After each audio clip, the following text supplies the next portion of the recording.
Robin Sharma, Ferrarisini satmış rahibdən həyat dərsləri, ailə müdriklüyü. Kim xoşbəxt ailə arzulamaz ki? Kim övladları üçün xoşbəxtlik diləməz? Lakin ailə həyatını əsl qaydada azad, parlaq və dalğın etməyi bilən çox az insan var. Bu maraqlı kitabda Robin Sharma ailə xoşbəxtliyinin vacib sirlərini açır. Ailə fərdlərinin hər biri hər şeydən öncə özünü inkişaf etdirməli və təkmilləşdirməlidir. Bu kitabda yazılan universal prinsiplər, məşqlər, təcrübələr bütün ailə üzvlərinə sevimli və rahat olacaq, həqiqi xoşbəxt ailəni qurmağa, eyni zamanda uşaqlarını azad ruhlu, azad fikirli və yaradıcı tərbiyə etməkdə kömək edəcək. Ölmədən öncə qəbirlərdə buraxdığımız izlər bizi ölümsüzləşdirir. Thomas Campbell. Mənim böyük oyanışım. Catherine Cruz'un hekayəsi. Çox vaxt biz bəzi nadir hallarda həyatımızın ən qüsursuz məqamlarında olduğumuz kimi həmişəlik qalmaqdan qorxuruq. Abraham Maslow. Həyatın ən kədərli və pis anı qətiyyən ölüm deyildir. Ən kədərlisi odur ki, hələ də yaşadığımız müddətdə içimizdə çox az bir qism insan həqqi yaşamağı bacarır.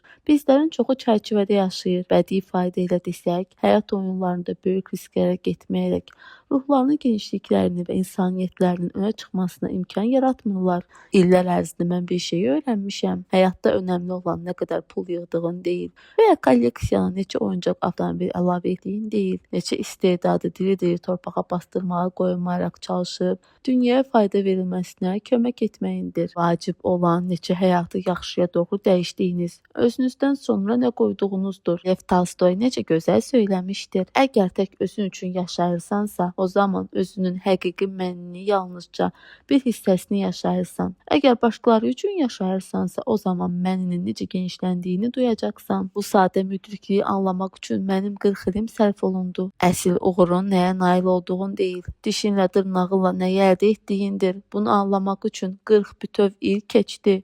Əsl uğur öz başına gəlir. Həyatına bolluq yağışı kimi yağır və bu, sən başqalarına kömək etdiyin zaman özü-özünə baş verir. Qəlbini və dərrakəni yenidən kökləməyin, zaman və sağ qalmaq üçün yaşamağa son verməyin, lakin daha yüksək məqsəd, ətrafındakilara xidmət naminə yaşamağı hədəfə almalısan və kainat mütləq sənə uğur bəxş edəcək. İnsanın həqiqi və təxsisini anlayana kimi ömrünün yarısını keçirdiyimə hələ də çətinliklə inanıram. Sən demə bu, öz adını qəzet və jurnalların ilk səhifəsində görmək naminə böyük işlər etməkdən deyil, günbəgün sadə, lakin xeyirxah əməl törətməkdən ibarətmiş. Bu haqda ən gözəl Tereza ana, bu lider qadın, insan qəlbini idarə etməyi hamıdan gözəl bacarırdı və demişdi, vacib olan böyük hərəkətlər deyil, vacib olan böyük məhəbbətlə yerinə yetirilmiş kiçik hərəkətlərdir. Bu həyat həqiqətini anlamağım asan olmadı. Yaxın vaxtlara qədər öz təkəbbürümə elə aid olmuşdum ki, az qala həyatımda olan bütün yaxşı şeyləri gözümdən qaçıracaqdım. Bolluq içərisində yaşamaq üçün o qədər çalışırdım ki, həyatın axıb getdiyindən bixəbər idim. Böyük həzlərin arxasınca qaçmağa başım o qədər qarışmışdı ki, həyatımızın parçasına çevrilmiş kiçik sevincləri artıq görməməyə başlamışdım. Gündəlik cədvəlim hər cür işlərlə dolu idi. Beynim yorulmuşdu, lakin qəlbim mənəvi aclıq içərisində idi. Açığını deyəcəm, baxmayaraq ki, zahirən uğurun yollarını tədqiq edir, öyrənirdim, daxilən özümü tam müflisləşmiş hiss edirdim. Mən qədim, köhnə ənənələr üzrə tərbiyə almış adam idim. Hesab edirdim ki, xoşbəxtlik yaxşı maşın sürməkdə, yaxşı evdə yaşamaqdan və yaxşı işdə işləməkdən ibarətdir.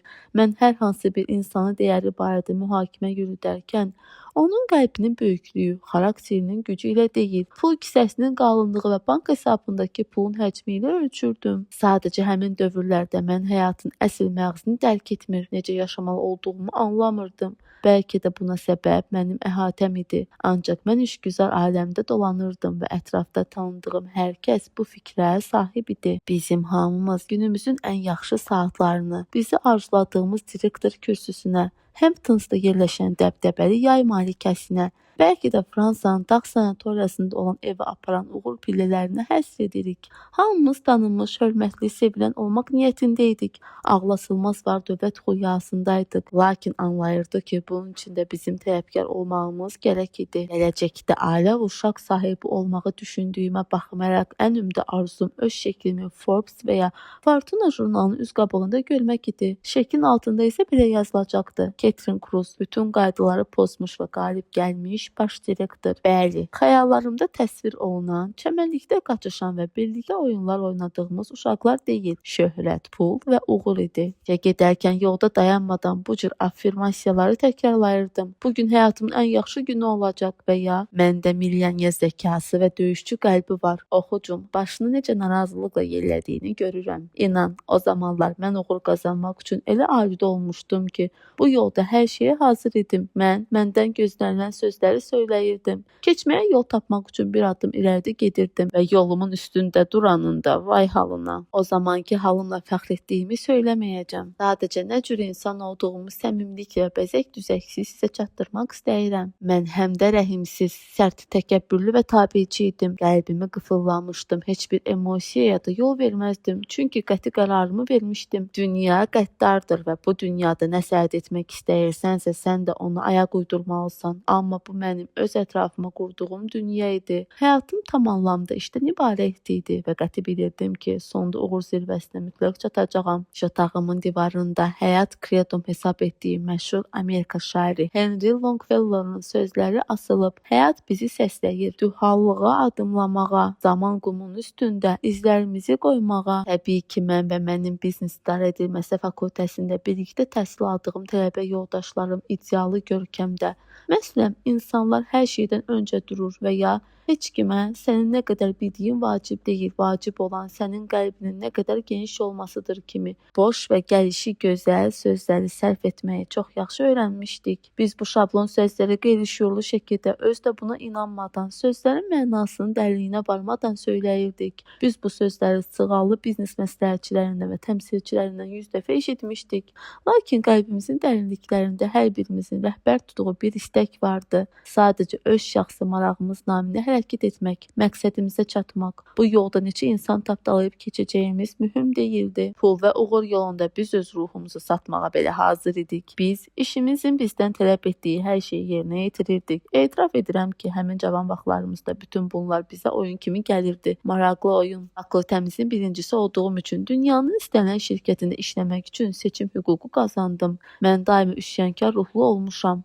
Maaşı 6 rəqəmli məbləğlə göstərilən, bir-birinin ardınca gələn bu iş təkliflərindən mən rədd etdikcə anam qızının başına havalandığını düşünmüşdü. Mən sadəcə sevimli müəllimlərimin birinin məsləhətindən istifadə edirdim. O deyirdi, iş yeri seçərkən bu firmada işləmək istəyirsənmi sualını özünə vermə.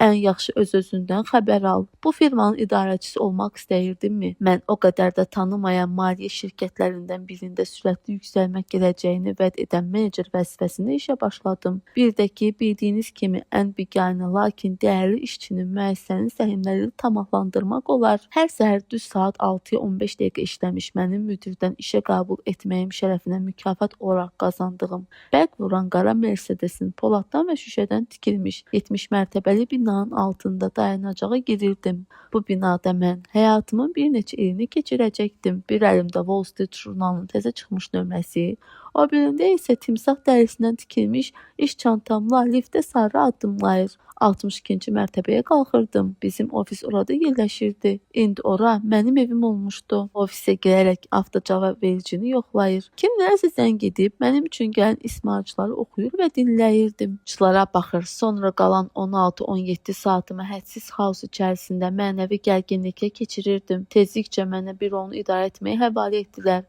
Sonra isə şöbəni. 35 yaşımda isə mən şirkətin vitse-prezidenti oldum.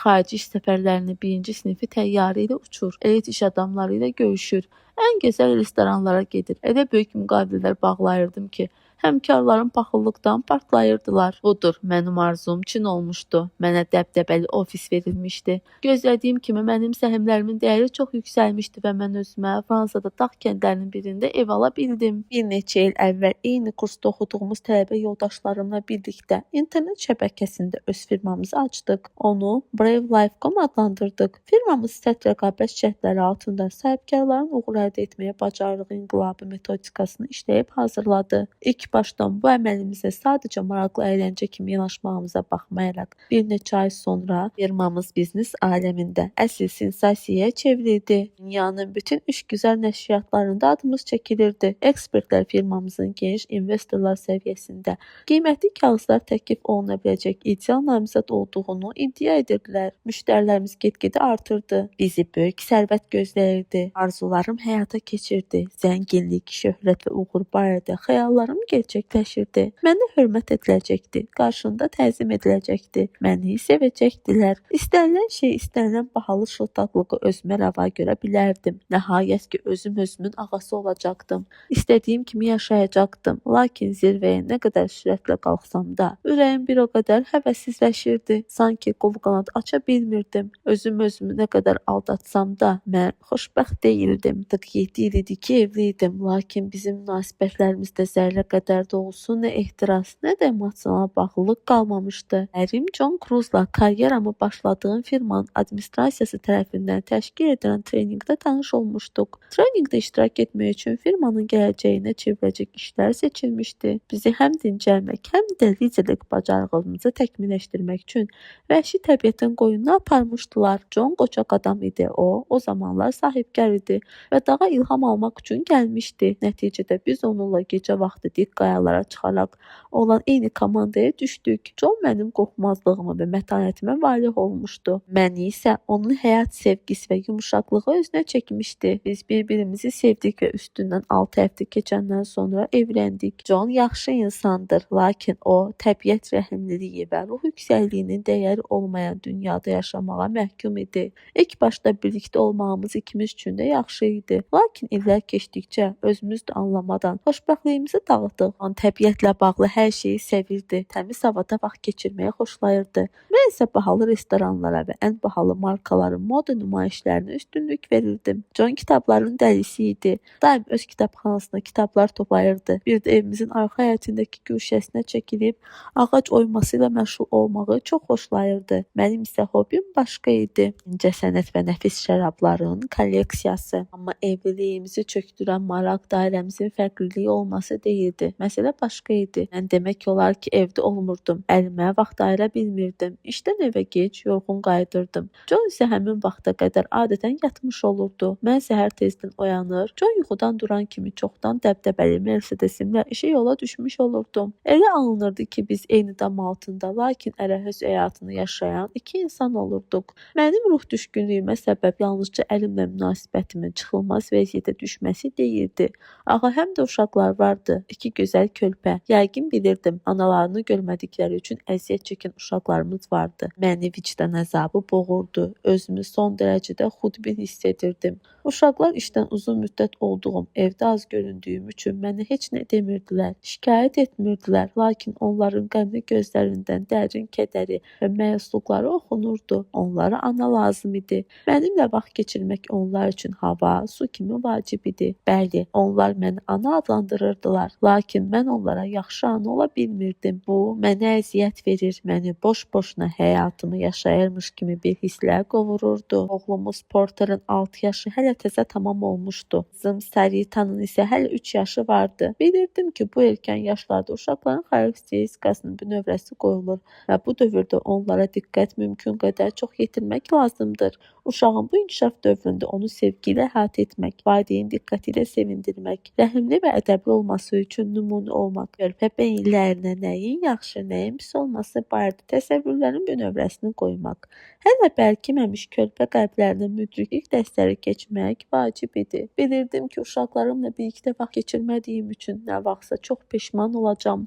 Amma bununla belə hansısa anlaşılmaz qüvvə məni ofisdə saxlayırdı. Sanki son dərəcədə çətin işimin ummatında yox olub gedirdim. Mən tamamilə perfeksionist hissinə qapılmışdım. Mənim müdrik atam deyərdi, həyat insana hər birinin fürsət açdığı qapılar qatarından ibarətdir. Onlar birlikdə sənin həyatını təşkil edir. Ağlım mənə uşaqlarımın bir daha körpə olmayacaqlarını, körpəliklərini bircə dəfə yaşadıqlarını, mənə daha çox ehtiyac olduqları dövrdə onları qəddarcasına itirdiyimi təbii ki söyləyirdi. Övlad tərbiyəsi adlanan pəncərə bir dəfə bağlanarsa, açılsa bir daha açılmayacaqdı. Mən uşaqlarımın xarakterlərinin bünövrəsini qurmaq, düzgün və layiqincə yaşamaları üçün mənəvi dəyərləri onlara öyrətmək şansımı əldən verirdim. İndi onlara zaman ayıra bilməyəcəkdimsə, sonradan düzəməlli məşğul olmaq imkanım olmayacaqdı. Bunu mən dərk edirdim, necə ki heç vaxt özümü bağışlamayacağımı bildiyim kimi.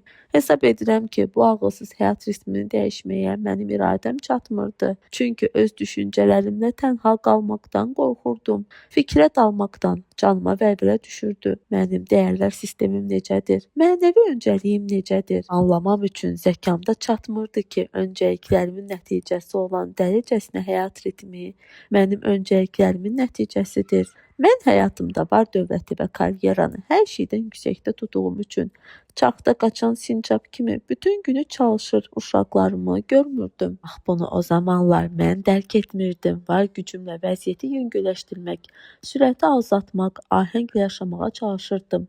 Lakin buna müvəffəq ola bilmirdim. Hiss edirdim ki, işimin verdiyi bu qızğın ritmi şəxsiyyətimin vacibliyini hiss etdirən ehtiraslı duyğu olmadan yaşaya bilmirəm.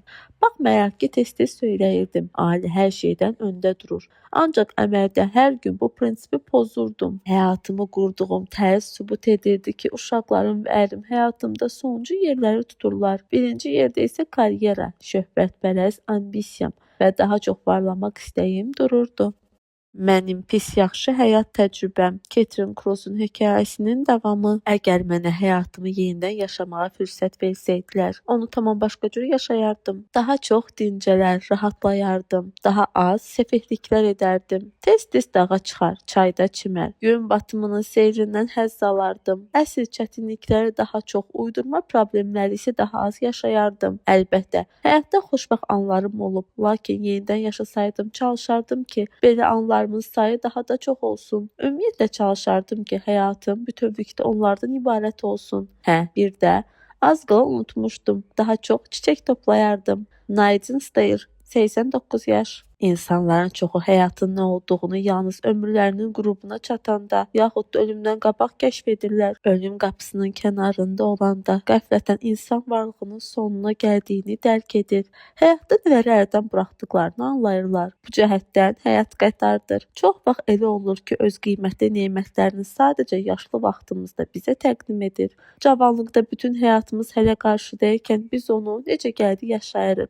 Əsl həyatı sonraya saxlayırıq. Öz-özümüzə deyirik. Gələn il mən təbiətdə daha çox vaxt keçirəcəyəm. Sevgiyə daha çox diqqət ayıracağam. Gələn il uşaqlara daha çox vaxt sərf edəcəm. Nəhayət klassik əsərlər oxuyacağam. Növbəti il qruba daha çox seyr edəcəm və dostlarımı daha sağlam və layiqincə seçəcəm. İndi isə bunu edə bilmirəm. İşlərim çoxdur. O iş görüşləri məni gözləyir. Zənnimcə hamımız buna uyğun sözlər veririk. Demək olar ki, hamı eyni cür edir. Nə etməli? Mən də belə qənaətə gəlmişəm ki, siz həyatla məşğul olmursunuzsa, həyat sizinlə məşğul olacaq. Günlər bir göz qırpımında keçir, həftə olur, həftələr aya dönür, ay isə ilə. Bir də gözünüzü açıb görürsünüz ki, ömrünüzün sonuna gəlmisiniz. Nə demək istədiyimi anlayırsınızmı? Hər şeyi sonraya saxlamaqla, necə gəldi yaşamaqdan əl çəkərək, ürəyinizin istədiyi kimi və özünüz planlaşdırdığınız tərzdə yaşamaqda çətin heç nə yoxdur. İndi edə biləcəyiniz şeylər barəsində xəyal qurmaqdan əl çəkin.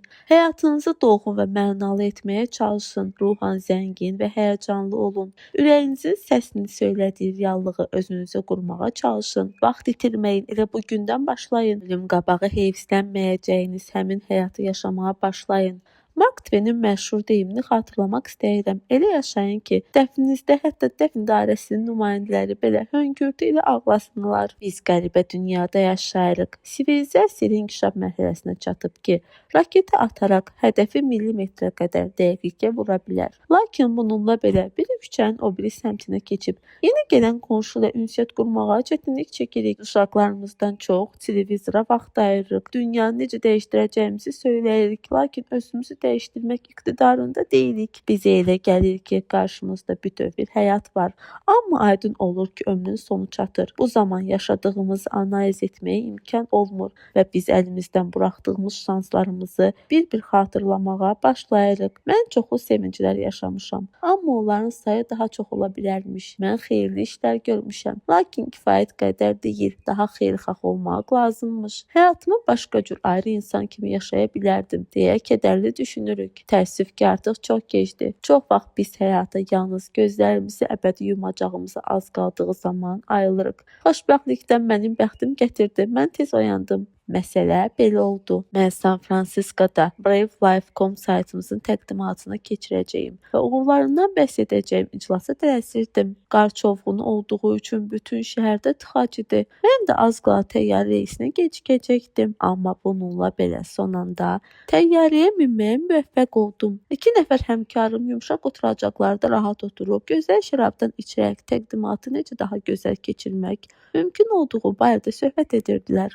Orada yarım saat söhbətləşdikdən sonra gərgin iş gününün yorğunluğu üzərimə çökdüyündən mən üzrxahlıq edərək həmkarlarıma biraz mürgüləyəcəyimi bildirdim. Kapitanın dinamiklərindən yüksələn səsi məni yuxudan oyatdı.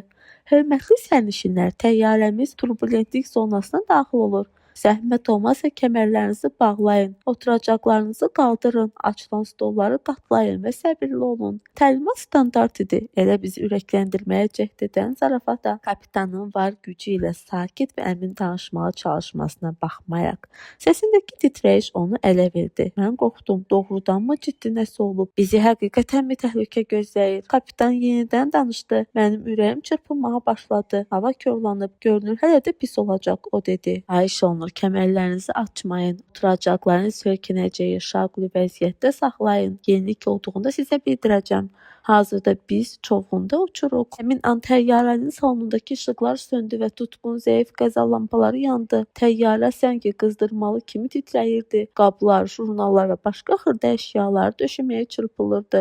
Əvvəlcə burulğanlıq xoşa gəlməz, lakin dözülən idi. Amma tezliklə elə gücləndi ki, mənim ürəyim bulanırdı. Əyilib həmkarlarıma baxdım. Hollywood aktyorlarına bənzəyən Jack'a. Onun da mənim kimi 2 uşağı vardı. Adətən Jack ən xoşa gəlməz vəziyyətlərdə belə özünü dözümlü tutardı. Amma indi dözümlük onu tərk etmişdi. O təngi nəfəs olmuş, üz gözündən dəhşət yağırdı. Jack titrək əlləri ilə mənim əlimdən tutaraq ömrümün sonuna qədər unutmayacağım kəlməni güc bala ilə söylədi. Ketrin, deyəsəm təyyarəmiz partlayacaq. Həmin an keçirdiyim hissi təsvir etməyə çətin ki, söz tapa bilim. Ağlım Jack'in haqlı olduğunu deyirdi. Amma nədənsə üzərimə anlaşılmaz sakitlik və bəxtimlə barışmaq hissi çökmüşdü. Kın əlini bərk-bərk sıxıb gözlərimi yumdum. Uşaqlarımı fikirləşməyə başladım. Portretin gülümsəyən üzü xəyalən gözlərimin önündə canlananda ürəyim sıxıldı. İlk söylədiyim kəlmənin ilk addımı xatırlatdım. Qəhqəhələr içərisində Jon'un ona tikdiyi ağacdakı evciyə dırmaşmağını, kökü yer fındığı yağına batırdığı və nəşəli dediyini. Bunu yeyirəm ki, super qəhrəman kimi böyüyüm. Elə də böyüyəcəm sözləri yadıma düşdü. Sayıda da gözlərimin qabağına gəldi. Balaca qızcığaz öz çarpayısında göyüşlərə, boğlara qoppanıb düşür, mahnı oxuyurdu. Sonra Jon'u gördüm. Adama daimi təskin edici, sakitləşdirici hiss bəxş edən bağçaya çıxan arxa artırmada əyləşib, stəkanın kənarında limon dilimi qoyduğunu, ivəsini içə-içə sevimli oyuncağım adlandırdığı barbekü manqalı ilə məşğul idi. Bütün bu obrazlar sanki kino lenti kimi ağır-ağır gözlərimin önündən keçdi. Elə bil beynimdə kino nümayiş olunurdu. Amma heyətlə ailəvi istirahətə getdiyimiz yeganə səfəri xatırladım. O zaman dördümüz birlikdə Kanadaya gedib dağları gəzmişdik. Bilirsinizmi ən maraqlısı nədir? Təyyarə dayanmadan düşürdü. Həmin anlar mənim beynimdə onlarla düşüncələr, obrazlar canlandı. Amma bircə anlıqda olsun nə özüm, nə də işim barədə düşündüm. Heç ağlıma gətirmədim də. Fikrimcə qədim kəlam əbəs yerə söylənməyib. Ölüm qabağı sənə vacib görünən hər şey dəyərsizləşir. Sənə mənasız görünən digər şeylər isə birdən-birə vacibləşir. Ölümün soyuq nəfəsini hiss edəcəyim anda bir anlıq da olsun qazandığım sərmayələri, bahalı maşınları, yaxud da lovğalıqla vizit kartımın üstündə oxuduğum vacib vəzifəmi fikirləşmədim. Şirkətimin gətirdiyi qazancı, şəkillərimin dərc olunduğu jurnalların üz qabığımdan ağlıma gətirmədim. Yalnız öz aləmi düşünürdüm. Onları necə sevdiyimi, onların yanında olmağı necə istədiyimi, onlara az vaxt ayırdığım üçün necə peşmanlıq duyduğumu fikirləşirdim. Atam dəfələrlə deyərdi: "Kəfənin cibi yoxdur. Özünlə o dünyaya heç nə apara bilməyəcəksən." O haqlı idi. Həyatın boyu nə qədər sərvət qazansan da, heç birini özünlə o biri dünyaya apara bilmirsən. Əlimizdə qalan sadəcə xatirələr olur. Həqiqətən, əsas və qiymətli olanların xatirəsi təbii ki, maddi mənada deyil, digər mənada. İndi ölümlə üz-üzə dayandığım məqamda bu mənim ailəm idi.